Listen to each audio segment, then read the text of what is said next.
Many of you know that I've been working closely on my style over the past few years.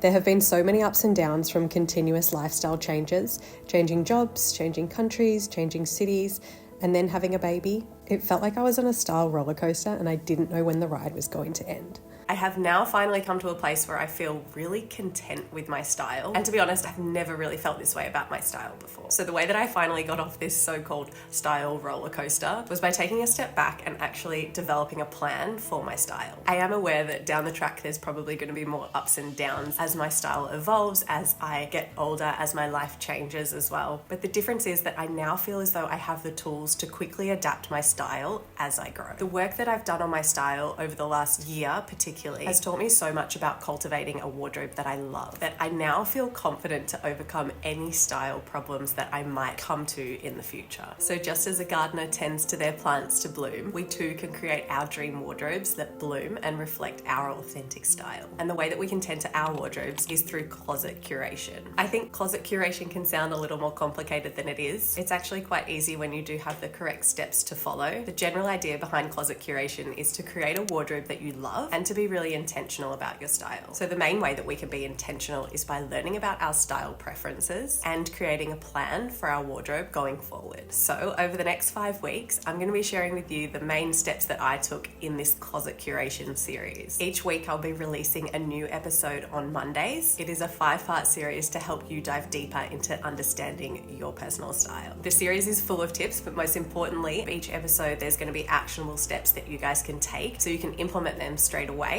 and actually make progress in your wardrobes. So episode 1 is today, and we're going to be doing a little bit of reflection and trying to work out what looks good on you and what your personal style preferences are. So in episode 2, we're going to be making a wardrobe plan. In episode 3, we're going to be making a wardrobe color palette. In episode 4, we're going to be decluttering and creating a wardrobe wish list. And in episode 5, we're going to be filling the gaps in your wardrobe. If you would like to download the free workbook that goes along with this series, it's included in the description below, and it includes all of the exercises that we'll be going through. So I hope you're excited. Let's get started with episode 1.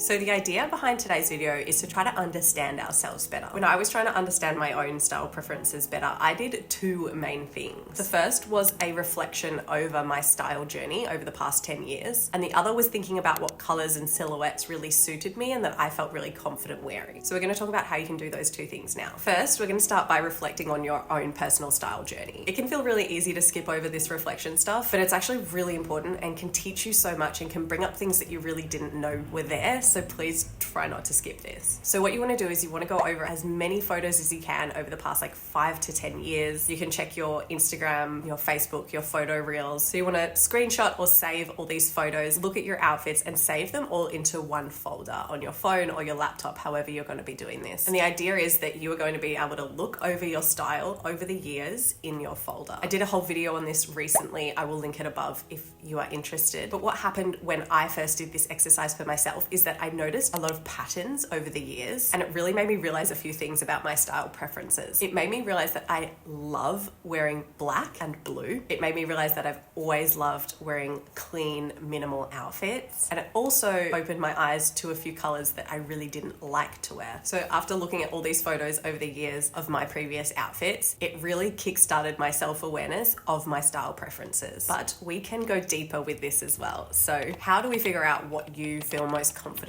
wearing? So let's try figure this out. I'm going to break this up into 2 different parts, color and silhouette. Let's talk about color first. What I want you to do here is to choose 2 main colors that are already in your wardrobe that you know that you love to wear. If you can, try to pinpoint brighter hues of colors as opposed to neutrals if they are available in your wardrobe, obviously. But if you can't and neutrals are the only thing that you can choose, then totally choose neutrals. That's fine as well. So for me, I do love black, but I was able to choose 2 slightly brighter colors, and those were blue and yellow. So what I did was I looked into my wardrobe and I noticed that I had a few beautiful soft buttery yellow colors in there, and I had never really thought about yellow being a color that I liked to wear, but there it was, just spotted around my wardrobe. It wasn't the main color, but it was there and it was clear that I liked that color. So don't feel like you have to choose a color that is dominating your wardrobe either. So it could just be that there's one top in your wardrobe that is an olive green color and you love wearing that. That could be your color. It doesn't have to be something that's completely dominating creating your wardrobe. Focus more on finding colors in your wardrobe that you already have that you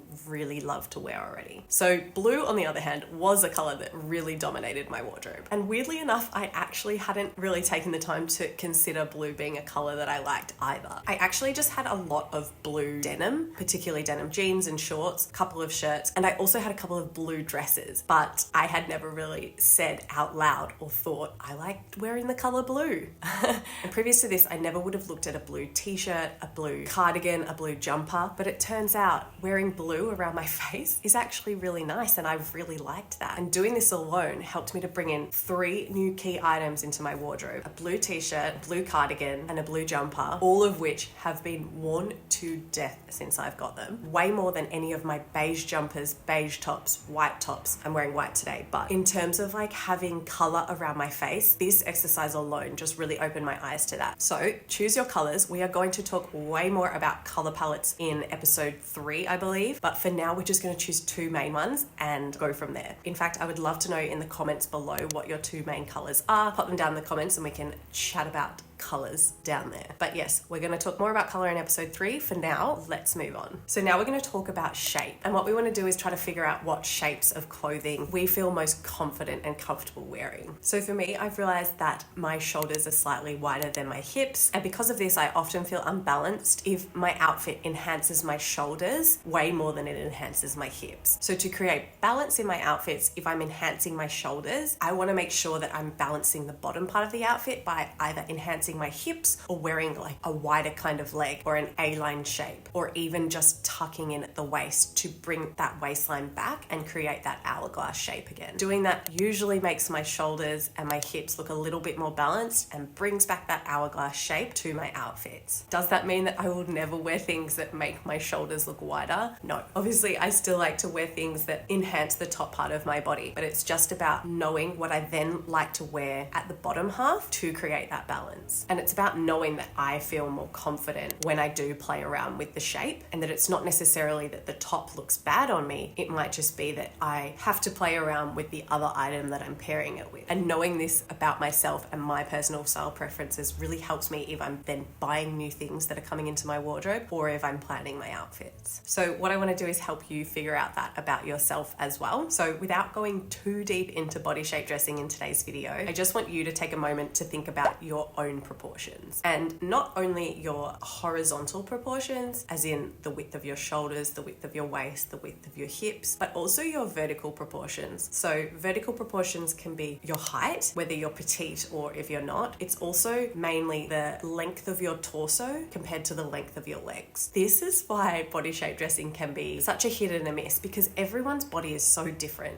And if you have a shorter torso and longer legs and you're an hourglass figure, you are different to someone with a longer torso and shorter legs with an hourglass figure. Your vertical proportions mean just as much as your horizontal proportions, so make sure you take them into consideration when you're thinking about creating balance in your outfits. So take a moment now to think about your vertical and your horizontal proportions. You may have narrow hips like me and wider shoulders, therefore you like to create an illusion of wider hips to enhance that hourglass figure. Otherwise, you might be the opposite and you might have wider hips and narrow shoulders, so you like items that give you structure around your shoulders. This might include things like puff shoulders, shoulder pads, square necklines, ruffles, even lapels on the top of your jackets, as well as off the shoulder tops. They can enhance the shape of your shoulder as well. And then to give an example of vertical proportions, let's say for example your torso is short in comparison to your legs. Therefore, you might like to think about how to create an illusion of an elongated torso. You might notice that you feel more confident wearing a mid-rise waistline as opposed to a super high-waisted waistline, because that can tend to shorten your torso more, and creating an eye line from your neck down to your waist might also work for you. You could do this with things like a really deep V-neck, as well as longer line jackets as opposed to shorter jackets. When thinking about what to wear for your proportions, try to get out of the mindset of covering up things that you don't feel confident with. A little while ago, I watched this video from Alyssa from Stylish Curves, and she was talking about how to dress for if you have a larger tummy. And she said that that often women's first thoughts is to hide their tummy and therefore lean to items that are quite straight and fall straight down and have no shape. So she gave the example of this dress up on the screen now, and in her words she described this feeling quite flat and not feeling very sexy. But when she wears a dress like this one, she feels way better, and she says even though the eyeline is drawn to her waist, she feels as though her waist looks smaller. It's worth noting that in this outfit, the neckline having a V shape also helps bring attention to her waist, as well as the undone buttons at the bottom of the dress. So all of these tiny details together help to create that hourglass shape and to draw attention to her waistline. So just remember that body shape dressing isn't a strict guideline. It's just one of those really useful things to know and understand and to have as like a tool in your toolbox for if you're putting together an outfit or if you're just trying to work out why you don't feel great in something. Considering your body proportions could be something that could just help you understand your style preferences a little bit more. So if you're working in the workbook, you can write this down in your workbook, or you can just scribble this on a piece of paper. And what I want you to do is try to locate things in your wardrobe that are certain silhouettes and shapes that you feel really confident wearing. Is there anything in your wardrobe right now that you are just like, every time I put this on, I feel my best, I feel confident, I feel easy breezy? And when you take it out, maybe try it on if you've got time. And what I want you to do is like really unpack the reasons why you feel so good in that item. What is the shape of it? What is the color of it? What is the mood? What texture is it? Really try to get to the bottom of why that particular item is a winner for you. In the workbook provided, you'll see a little table that you can fill out with your favorite items and a column where you can write down why you like those items. This type of reflection for your wardrobe is going to be really helpful going forward when we do the rest of the work as well. So it is way easier to make a wardrobe plan when you really know yourself better. Once you complete these exercises, you will be ready for episode 2 next week, where we create our wardrobe plan. Please leave your comments, questions, and thoughts below on today's episode. Thank you so much for watching, and I'll see you in the next one.